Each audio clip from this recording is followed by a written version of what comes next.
This week on the Digital Coffee, LinkedIn enables events for all company pages. Zoom tightens up its security, and Pinterest is offer better shopping options, which will be great for small business. All that and more after this.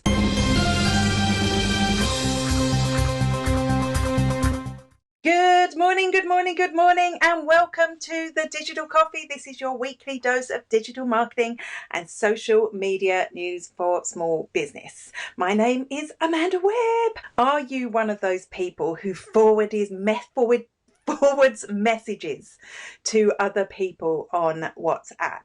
And if you are, you know that is fine unless it is about the crisis. And there's a real problem with misinformation getting forwarded via WhatsApp about the crisis. We had the one that from Dr. Tim that I think was international at some stage, where he was saying you couldn't use particular drugs, which means, you know, some people need those drugs to survive. And I even got one the other day from someone. I was like, oh, come on now.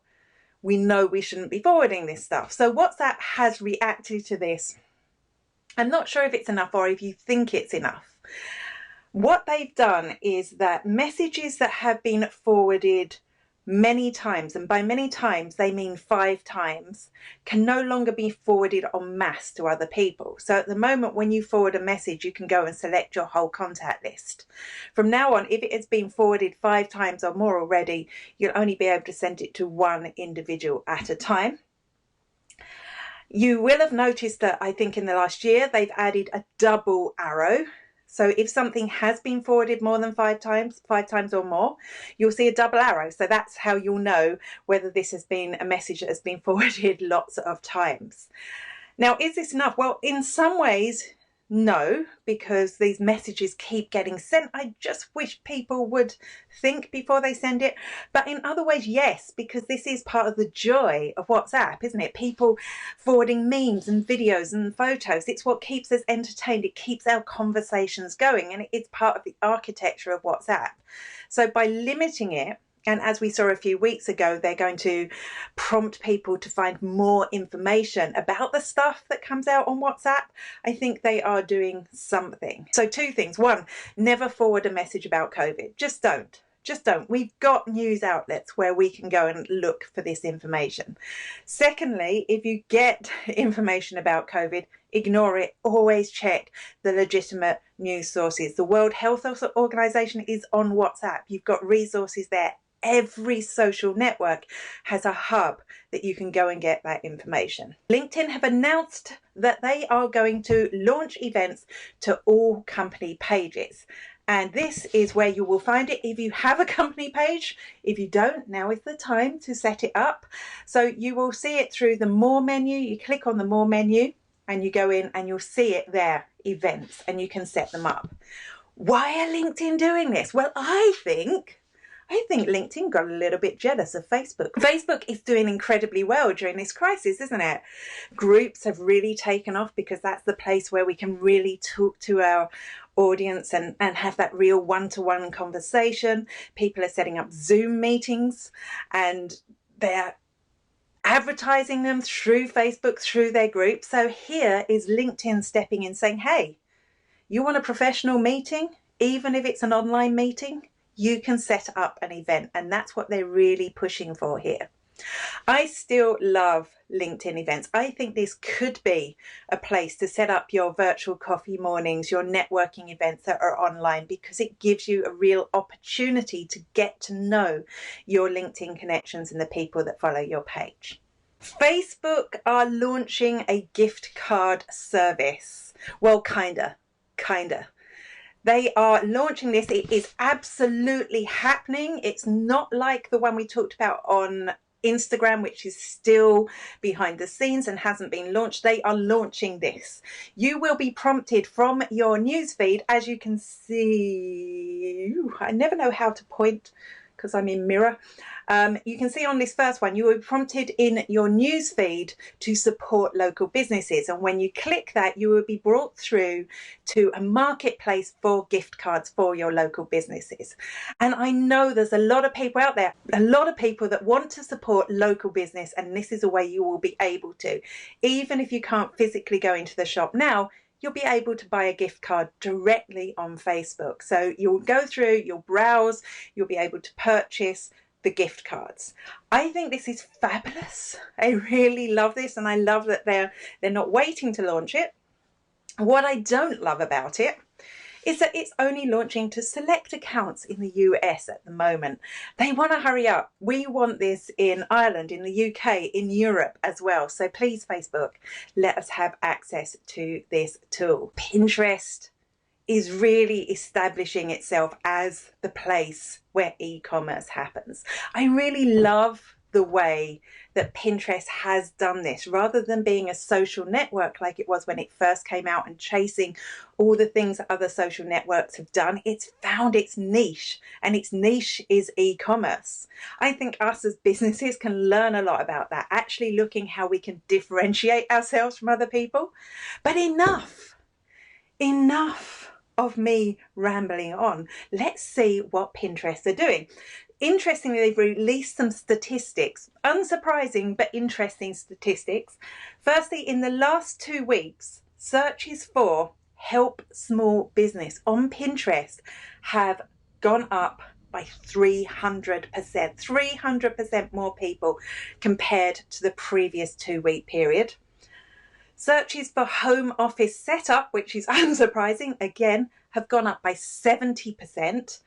And there has been a 4x increase in searches for employee gifts. So people are proactively searching on Pinterest to buy stuff, So what are they doing?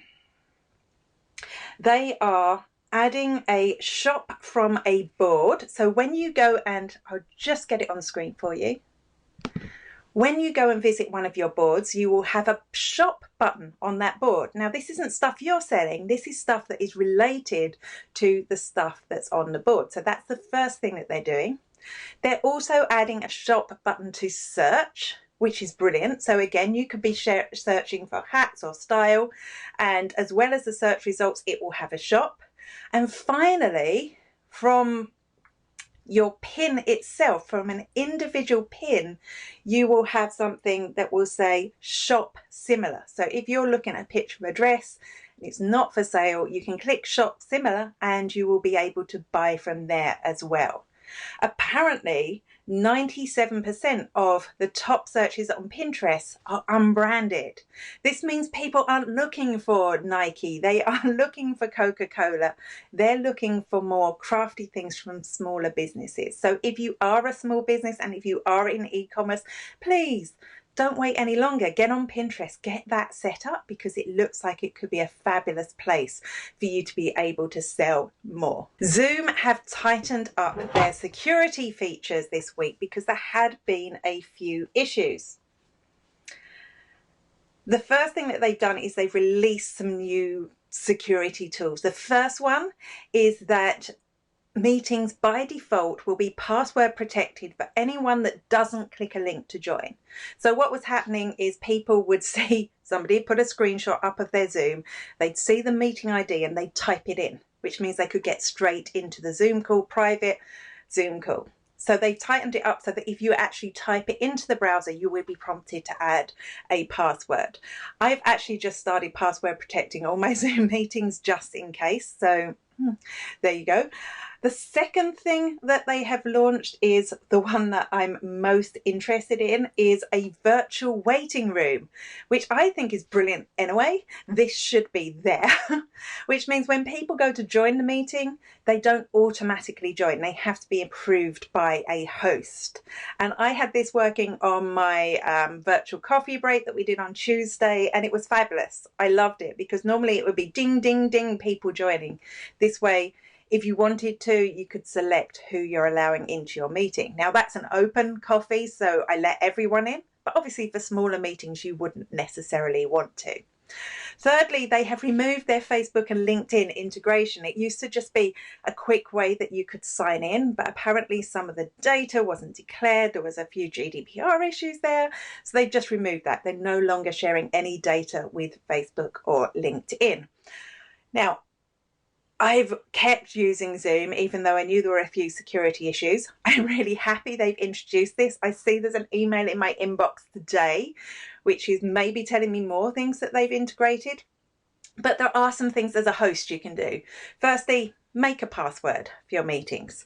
Secondly, don't use your personal meeting ID, because once somebody's got that, they can hijack any of your personal meetings. For each meeting, you can create a separate ID, which means it's only active for that meeting. And that's going to stop people busting in on any calls that you have. Thirdly, when you're in a call, you have the option to switch off screen sharing unless it's from the host. So I would recommend, unless you're going to need screen sharing, that you switch that off as well. So that's just 3 things that you can do. And just be careful of who you're letting in. When you're doing your photographs of you all on Zoom, blank out your meeting ID. There's just simple things that you can do. Instagram have launched another sticker. Well, it looks like it. It's one of those that's sitting in the background and looks like it's going to be launched.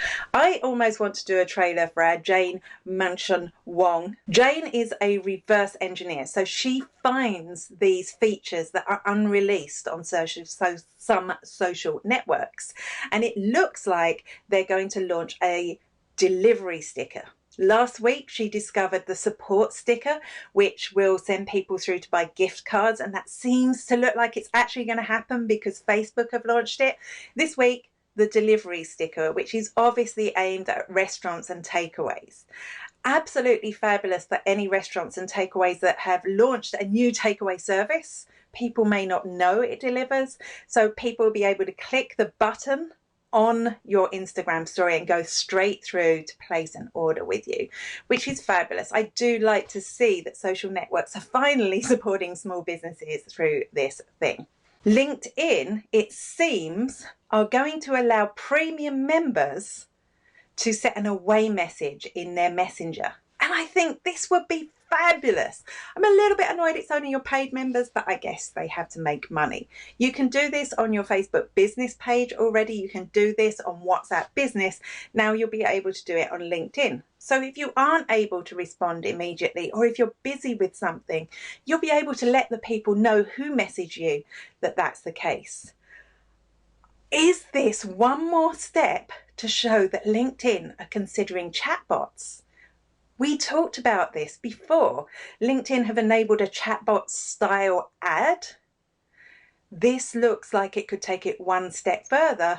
If we're able to set an away message, will we soon be able to set up a sequence so people can communicate with us and get answers to their frequent questions? I'd like to think so.